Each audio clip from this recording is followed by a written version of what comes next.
Hi every one, 12th student எல்லாருக்கும் welcome. 12th முடிச்ச student. So மே 9ஆம் தேதி, மே 9th வந்து உங்களுக்கு வந்து எக்ஸாம் வந்து ரிசல்ட் வந்து வருது. நீங்க எழுதின பப்ளிக் எக்ஸாம் உடைய ரிசல்ட். ஸோ ஆஃப்டர் தட் என்னது ஐ திங்க் உங்களுக்கு இப்போ 1 month கிட்ட கேப் கிடைச்சது. நீங்க பிளான் பண்ணியிருப்பீங்கன்னு நினைக்கிறேன். ஸோ 12th முடிச்சதுக்கு அப்புறம் நீங்க என்ன படிக்க போறீங்க? ஸோ இன்ஜினியரிங் படிக்க போறீங்களா, இல்ல ஆர்ட்ஸ் அண்ட் சயின்ஸ் ஏதாவது படிக்க போறீங்களா, இல்ல பாராமெடிக்கல் படிக்க போறீங்களா, இல்ல அக்ரிகல்ச்சர் ரிலேட்டட், இல்ல இதை தாண்டி பாலிடெக்னிக் அந்த மாதிரி நீங்க எதுவும் படிக்க போறீங்களா? சோ அப்படிங்கறத மறக்காம வந்து கமெண்ட் செக்ஷன்ல கமெண்ட் பண்ணுங்க. நான் வந்து தெரிஞ்சுக்கிறேன். அதுக்கேற்ற மாதிரி நான் உங்களுக்கு வந்து சம் டிப்ஸ் வீடியோஸ் வந்து அப்லோட் பண்றேன்.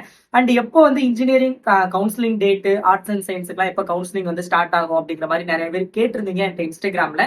ஸோ அது இன்னும் அஃபீஷியல் அப்டேட் வந்து எதுவும் வரல. Most probably May month 3rd week வந்து நம்ம எக்ஸ்பெக்ட் பண்ணலாம். ஸோ நான் என்னன்னு அப்படிங்கறத வந்து நான் சொல்றேன். சரி, செகண்ட் வீக்கே எக்ஸ்பெக்ட் பண்ணலாம். மே செகண்ட் வீக்கே வந்து அதுக்கான நோட்டிபிகேஷன் வரதுக்கான சான்சஸ் இருக்குது.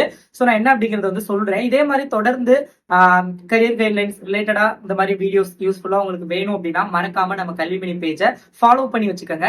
அண்ட் உங்களுக்கு வேற ஏதாவது டவுட் இருந்துச்சு அப்படின்னா நீங்க வந்து கேளுங்க. இந்த வீடியோ யாராவது இப்ப 11th முடிச்சு 12th போற ஸ்டூடெண்ட்ஸ் பாத்துக்கிட்டு இருக்கீங்க அப்படின்னா நீங்களும் ஃபாலோ பண்ணிக்கோங்க.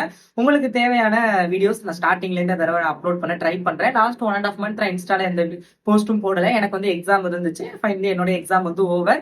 ஸோ இனி நான் வந்து மேக்ஸிமம் என்னால முடிஞ்ச அளவுக்கு வந்து நான் ஹெல்ப் பண்ண ட்ரை பண்றேன். உங்களுக்கு அட்மிஷன் ரிலேட்டடா ஏதாவது டவுட் இருந்தாலும் சரி, இல்ல எந்த காலேஜ் பெஸ்ட் அப்படின்னு நான் சொல்ல போறது கிடையாது. நான் ஒரு சஜஷன் வேணா கொடுப்பேன். என்னுடைய எனக்கு தெரிஞ்சதை வச்சு நான் சொல்லுவேனே தவிர இதுதான் பெஸ்ட் நான் சொல்ல போறது கிடையாது. பட் எந்த கோர்ஸ் வந்து பெஸ்டா இருக்கும் அப்படிங்கிறது ஏதாவது உங்களுக்கு ஐடியா வேணும் அப்படின்னா நீங்க வந்து மறக்காம வந்து கமெண்ட் பண்ணுங்க. நான் வந்து சொல்றேன். அண்ட் 12th ரிசல்ட் வந்ததுக்கு அப்புறம் மறக்காம உங்களுடைய மார்க் வந்து எனக்கு வந்து சென்ட் பண்ணுங்க இன்ஸ்டாகிராம்ல. சென்ட் பண்ணிட்டு உங்களுக்கு எது எடுத்தா பெஸ்டா இருக்கும் அப்படின்னு நீங்க கேளுங்க. நான் மார்க் வச்சு நான் ஒரு ஐடியா சொல்லுவேன். அண்ட் ஆல்சோ உங்களுடைய இன்ட்ரெஸ்டையும் நீங்க கிட்ட சொன்னீங்க அப்படின்னா அதுக்கேற்ற மாதிரி நான் வந்து என்ன பண்ணணும் அப்படிங்கறத நான் வந்து சொல்லுவேன். எனிவேஸ் கண்டிப்பா ரிசல்ட் வந்து எல்லாருக்கும் பாசிட்டிவா வரும். நீங்க நினைச்ச மார்க் வரும் அப்படின்னு நான் நம்புறேன். ஓகே, பார்ப்போம். மறக்காம ஃபாலோ பண்ணிக்கோங்க. நெக்ஸ்ட் வந்து நான் ஃபர்தரா இனிமே அந்த கரியர் கைட்லைன்ஸ், என்ன கோர்சஸ், காலேஜஸ் பத்தி நான் அடுத்தடுத்து நான் வீடியோஸ் போஸ்ட் பண்ண ட்ரை பண்றேன். Okay, by.